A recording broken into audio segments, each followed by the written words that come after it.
Guys yang terkasih di dalam Tuhan Yesus Kristus, salam jumpa kembali dengan sumber artikel media Rohani Parakletos. Untuk kali ini pembacaan artikel Rohani Kristen dengan judul Khotbah di atas Bukit Part 5. Berdoa itu harus dinamis. Berdoa diawali dengan memberi penghormatan kepadanya. Bapa kami yang di surga, dikuduskanlah namamu. Datanglah kerajaanmu, jadilah kehendakmu di bumi seperti di surga. Tuhan ekstensinya memang maha kudus, tidak mempunyai dosa. Namun sebaliknya, dunia seisinya adalah dalam posisi kehilangan kemuliaan. Karena dia adalah kudus, maka kita harus menguduskan. Karena itu hukumnya wajib bagi manusia. Apabila itu tidak dilakukan, jelas dosa kepada Allah. Datanglah kerajaanmu, jadilah kehendakmu di bumi seperti di surga. Bagaimana dosa membuat jarak antara manusia dengan Allah semakin jauh dan keadaan manusia semakin jahat, sehingga manusia yang jahat itu hanya menuruti keinginan daging dan nafsu duniawi, sehingga membuat ciptaan Allah menjadi sasaran keserakahan dan ketamaan manusia.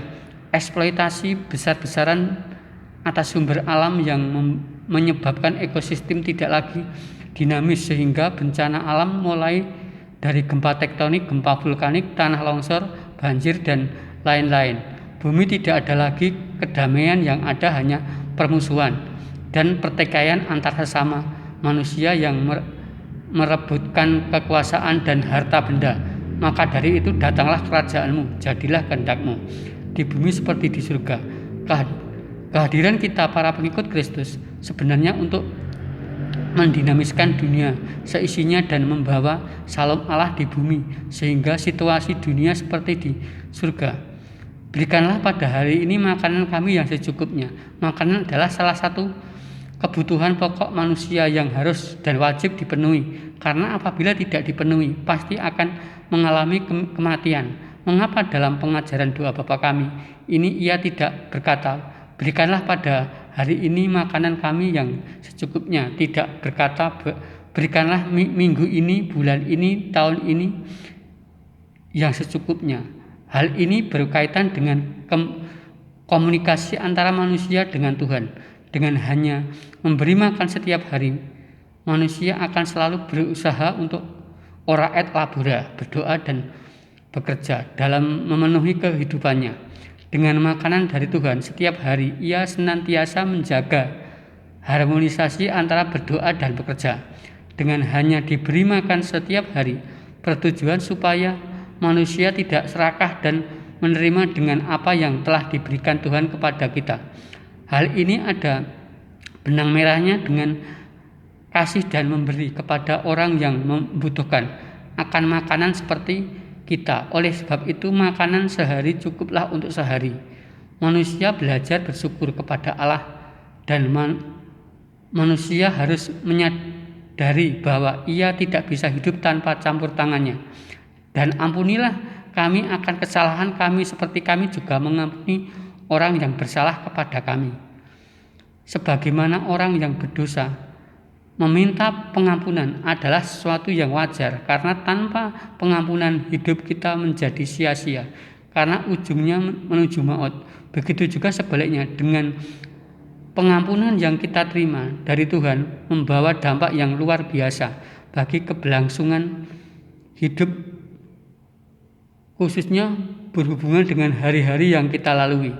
Apakah setelah mendapatkan pengampunan semuanya selesai? Ternyata belum selesai, karena selama kita masih terdiri dari darah dan daging, kita masih bisa kembali di dalam cengkraman, khususnya dosa. Roh itu kuat, namun daging lemah. Semenjak Adam dan Hawa jatuh ke dalam dosa, keinginan daging dan roh selalu bertentangan, khususnya bagi kita yang sudah dalam kasih karunia Kristus. Pertentangan antara keinginan daging dan roh itu sangat kentara. Keinginan daging telah jelas, yaitu nafsu duniawi yang sangat bertentangan dengan pengajarannya.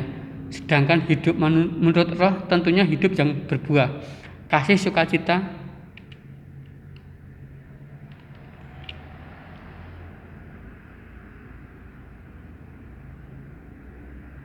damai sejahtera, dan lain-lain. Untuk itu pengampunan yang datang dari Kristus senantiasa harus kita lakukan dan kita minta setiap saat dalam setiap doa kita. Seperti kami juga mengampuni orang yang bersalah kepada kami. Mengampuni orang bersalah kepada kita bagi pengikut Kristus itu sudah menjadi keharusan.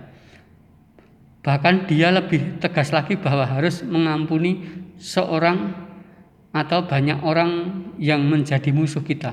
Sekalipun hal itu sangat berat untuk dilakukan karena keinginan daging dan kepentingan pribadi lebih kuat daripada kepentingan bersama yang menjadi penghambat proses pengampunan kepada sesama. Amin.